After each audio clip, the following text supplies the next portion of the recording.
जैसे ही उर्वशी ने अपनी सास सुमित्रा के सामने खाने की थाली परोसी और वो वापस रसोई में पहुंची, वैसे ही उसे अपनी सास सुमित्रा की आवाज सुनाई दी। उनकी आवाज सुनकर उर्वशी समझ गई कि माजरा क्या था। लगता है आज फिर से सासू माँ के खाने में बाल निकल आया है। हे भगवान, क्या करूं मैं इन बालों का? जब भी गिरते हैं सासू माँ के खाने में ही गिरते हैं। इधर उर्वशी खुद से बात कर रही थी और उधर सुमित्रा गुस्से से आग बबूला हो रही थी। 6 महीने पहले ही उर्वशी शादी होकर इस घर में आई थी, लेकिन पिछले 6 महीनों में एक दिन भी ऐसा नहीं गया था जब उर्वशी के बनाए हुए खाने में बाल ना निकला हो, और इस वजह से सुमित्रा बड़ी परेशान थी। अरे उर्वशी बहू, इधर आ। आज तो मुझे तुझसे सारा मामला निपटाना ही पड़ेगा। क्या हुआ मम्मी जी, आप इतना नाराज क्यों हो रही हैं? बातें तो ऐसे बना रही है जैसे तुझे पता ही नहीं कि मैं नाराज क्यों हूँ। जानती हूँ मम्मी जी, आज फिर से आपके खाने में बाल निकला होगा। आप तो मुझसे रोज एक ही बात पर नाराज हो जाती हो। पास में ही सुमित्रा का बेटा रोहित भी खाना खा रहा था। उसने जब उर्वशी की बात सुनी तो वो हैरानी से उर्वशी की तरफ देखने लगा। अरे उर्वशी, आखिर तुम्हारे साथ प्रॉब्लम क्या है? तुम जब भी खाना बनाती हो उसमें बाल ज़रूर निकलता है। देखो, आज तो मेरी सब्जी में भी बाल निकला है। आखिर बात क्या है? क्या बताऊँ, मेरी तो कुछ समझ भी नहीं आ रहा। लगता है मेरे बाल बहुत कमज़ोर हो गए, टूट टूट कर आप लोगों के खाने में गिर जाते हैं।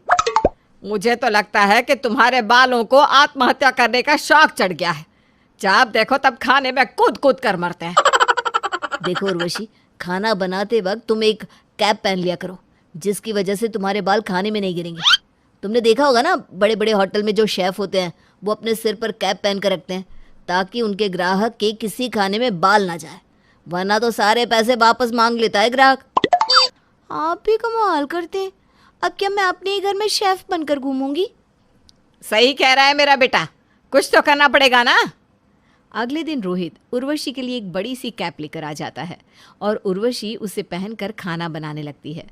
उसके बाद बड़े ही प्यार से वो अपनी सास के लिए उनकी पसंद का खाना बनाकर लेकर आती है। बड़ी खुश लग रही हो। हाँ मम्मी जी, देखिए ना, अब तो मैंने आपके बेटे के कहने पर अपने सर पर ये टोपी भी लगा ली है। उम्मीद करती हूँ आज आपके खाने में कोई बाल नहीं आएगा। भगवान का नाम लेकर खाना शुरू करती हूँ, वरना पिछले 6 महीने से तो भूखा ही उठना पड़ता है मुझे। ठीक है मम्मी जी, एक बार और रिस्क उठाकर देख लीजिए। सुमित्रा ने बड़े खुश होकर सामने रखी खीर का निवाला अपने मुंह में डाला। खीर बहुत स्वादिष्ट थी। सुमित्रा बड़ा स्वाद ले लेकर खाना खाने लगी, लेकिन जैसे ही उसने अगला चम्मच मुंह में डाला, वैसे ही एक लंबा सा बाल उसके मुंह में चला गया। हाय हाय सत्यानाश हो। मैं तो सोच रही थी कि खाना आज इतना स्वाद का है, बहू ने टोपी भी पहनी है, बाल नहीं आएगा, लेकिन बाल नहीं, इतना लंबा बवाल आ गया। मैं क्या करूं मम्मी जी, मैंने तो टोपी भी पहन ली, फिर भी बाल आ गया। अरे टोपी पहनने से कुछ नहीं होगा। मुझे समझ में आ गया कि खाने में बाल क्यों आते हैं। अरे इतने लंबे लंबे बाल है और तुम हमेशा खोल कर जो रखती हो। कल से तेल लगाकर चोटी गूंथ कर रखना। अगले दिन उर्वशी अपने बालों में अच्छे से तेल लगा लेती है और अपनी चोटी गूंथ लेती है। क्या बात है उर्वशी, आज तो तुमने अपना अवतार पूरी तरह से बदल लिया। इतना तेल लगाकर कसकर चोटी तो तुम कभी नहीं बनाती। तुम्हें तो हमेशा खुले बाल रखने का शौक है ना। क्या करूं, मैंने सोच लिया है कि मम्मी जी के खाने में बाल नहीं आना चाहिए। मैं अपनी सुंदरता से कॉम्प्रोमाइज कर सकती हूँ, कोई बात नहीं। उर्वशी खुशी खुशी खाना बनाकर एक बार फिर से अपनी सास के सामने पहुंचती है। ये लीजिए मम्मी जी, आज तो मैंने ना अपने बाल कसकर बांध लिए हैं। उम्मीद करती हूँ आज आप बिना बाल और बवाल के खाना खा पाएंगी। सुमित्रा एक बार फिर से खाना शुरू करती है, लेकिन तभी अचानक उसके खाने में फिर से बाल आ जाता है। उर्वशी, आज मेरे भी खाने में बाल निकला है। आखिर ये सब हो क्या रहा है? अरे तूने इसको शेफ वाली टोपी ला कर दी, मैंने इसके बालों में तेल लगवाकर चोटी बनवा दी, लेकिन उसके बाद भी खाने में बाल आ रहे हैं। आखिर बात क्या है? पता नहीं मम्मी जी, मुझे तो लगता है कि हमें पंडित जी को बुलाकर बात करनी चाहिए। ज़रूर हमारे घर पर किसी ने जादू टोना कर दिया है। बहू एक काम करो, तुम्हारी ये जो लंबे लंबे बाल है ना, इन्हें कटवा कर छोटा करवा दो। ना रहेंगे बाल और ना बचेगा रोज रोज बवाल। नहीं नहीं मम्मी जी, मुझे मेरे लंबे बाल बहुत पसंद है। अरे उर्वशी, बालों का क्या है, फिर से बढ़ जाएंगे। लेकिन अगर तुम्हारे बाल छोटे करवाने के बाद खाने में बाल नहीं आए तो कम से कम ये तो क्लियर हो जाएगा कि लंबे बालों की वजह से ही खाने में बाल आते थे। रोहित उर्वशी को बाल कटवाने के लिए ले जाता है। थोड़ी देर के बाद उर्वशी छोटे छोटे बालों के साथ घर लौट आती है। मम्मी जी, मैंने आपके कहने पर अपने लंबे बालों की बलि चढ़ा तो दी है, लेकिन मुझे बहुत दुख हो रहा है। आपने मेरे साथ अच्छा नहीं किया। कितनी मेहनत से मैंने अपने बाल बढ़ाए थे। अरे तेरे लिए तेरे बाल ज्यादा जरूरी है या अपनी सास का खाना है? भूखी रह रहकर मैं मर जाऊंगी किसी दिन, थोड़ी तो शर्म कर। अब क्या शर्म करें मम्मी जी, शर्म तो मुझे इन छोटे छोटे बालों के साथ आ रही है। जा उर्वशी, मम्मी के लिए खाना बना कर ले आ। आज तो मम्मी पार्टी करेंगी, आज उनके खाने में बाल नहीं गिरने वाले। एक बार फिर से उर्वशी रसोई के अंदर जाती है और अपनी सास के लिए बड़े ही मन से खाना बनाती है। वो बात अलग थी कि उर्वशी मन ही मन अपने छोटे बालों की वजह से बहुत दुखी थी। कुछ देर के बाद उर्वशी अपनी सास के सामने खाना परोस देती है। खाओ मम्मी, आज आराम से खाना खाओ, आज बिना बाल के खाना खाओ। अरे वाह बहू, आज तो राजमा चावल बहुत ही स्वादिष्ट बनाया है। लगता है बाल छोटे होने से कुकिंग में दिमाग तेज चलने लगा है तेरा। सुमित्रा ने पूरा खाना खत्म कर दिया, लेकिन खाने में एक भी बाल नहीं आया। सुमित्रा बहुत खुश थी। देखा बहू, मैं ना कहती थी, तेरे लंबे बालों की वजह से ही खाने में रोज रोज बाल गिरते थे। अब तू ऐसे ही छोटे बाल रखना, ठीक है? जी ठीक है मम्मी जी, ये लीजिए पानी पी लीजिए। उर्वशी, आज तो मम्मी बहुत खुश है, ज़रूर तुम्हें सोने का हार देंगी। लेकिन तभी जैसे ही सुमित्रा ने पानी का गिलास उठाकर पानी पिया, पानी के गिलास में एक लंबा सा बाल आ गया। भगवान भला करे, पूरा खाना खा लिया लेकिन पानी में बाल का आना जरूरी था। अरे आखिर ये तो होना ही था। मम्मी जी, अब आप मुझसे ये मत कहिएगा कि मैं गंजी हो जाऊं, क्योंकि अगर मैं गंजी होकर आई ना तो आपके खाने का तो पता नहीं, लेकिन इज्जत का फालूदा जरूर बन जाएगा। सारी दुनिया हंसेगी आपके ऊपर। मम्मी, मुझे नहीं लगता उर्वशी की कोई गलती है। देखिए ना, पानी में कितना लंबा बाल निकला है और उर्वशी के बाल तो अब छोटे छोटे हो चुके हैं। शायद तू ठीक कहता है बेटा, हमें पंडित को बुलाकर बात कर ही लेनी चाहिए। सुमित्रा जी ने अपनी बहू के बाल छोटे करवा कर भी देख लिए थे, लेकिन उसका कोई नतीजा नहीं निकला। खाने में अब भी रोज रोज बाल तो आते ही थे। इस बात से अब सुमित्रा और रोहित दोनों ही बहुत परेशान हो चुके थे। उधर उर्वशी इस बात से नाराज़ हो गई थी कि उन दोनों की वजह से उसने अपने लंबे लंबे बाल खो दिए थे। परेशान होकर सुमित्रा ने अपने पंडित जी को घर बुलाया। पंडित जी घर पहुंचते हैं। पंडित जी, पता नहीं क्या परेशानी है, जब भी खाना खाने बैठती हूँ खाने में बाल गिर निकलते हैं। अरे, आपने इतनी समस्या के लिए मुझे अपने घर बुला लिया। अब खाने में बाल गिरना तो छोटी मोटी बात है, ये तो हर घर में होता है। अरे नहीं पंडित जी, हमारे घर में ये छोटी मोटी बात नहीं है।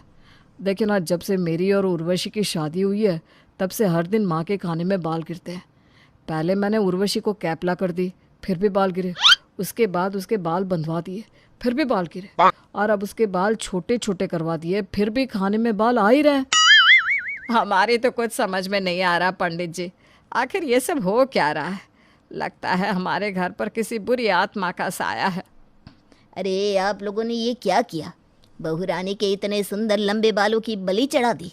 ये तो बहुत गलत बात है। पंडित जी, अब आप ही कोई हल निकालिए। ठीक है ठीक है, मैं आपके घर में एक पूजा कर देता हूँ। अगर आपके घर को कोई भी बुरी नज़र लगी होगी तो वो उतर जाएगी। ठीक है पंडित जी, आप ये पूजा अभी कर दे तो बेहतर है। लेकिन उसके लिए हमें प्रसाद चाहिएगा। अब जाओ उर्वशी, जल्दी से प्रसाद बना कर ले आओ। ठीक है, अभी बना देती हूँ। अरे नहीं नहीं, उर्वशी प्रसाद नहीं बना सकती। अरे लेकिन क्यों पंडित जी, उर्वशी इस घर की बहू है और बहुओं के हाथ का प्रसाद तो अच्छा होता है। माफ़ कीजिएगा बहन जी, लेकिन आपने अपनी बहू के बाल इतने छोटे छोटे करवा दिए, और जिन स्त्रियों के बाल बहुत छोटे होते हैं ना, उनके हाथ से मैं पूजा या प्रसाद का काम नहीं करवाता। अरे, लंबे बाल तो लक्ष्मी माँ का प्रतीक होते हैं और आपने वही नहीं रहने दिए। मेरे हिसाब से ये बहुत गलत हुआ है। ठीक है, कोई बात नहीं। माँ, आप प्रसाद बना कर ले आइए ना। चलो ठीक है, मैं ही प्रसाद बना देती हूँ। कम से कम इस बहाने पता तो चल जाएगा कि खाने में बाल सिर्फ तभी आते हैं जब बहू खाना बनाती है, या मेरे बनाने पर भी ऐसा होगा। इतना कहकर सुमित्रा भगवान का प्रसाद बनाने के लिए रसोई में चली जाती है और कुछ देर के बाद प्रसाद लेकर बाहर आती है। यह लीजिए पंडित जी, भगवान के लिए प्रसाद।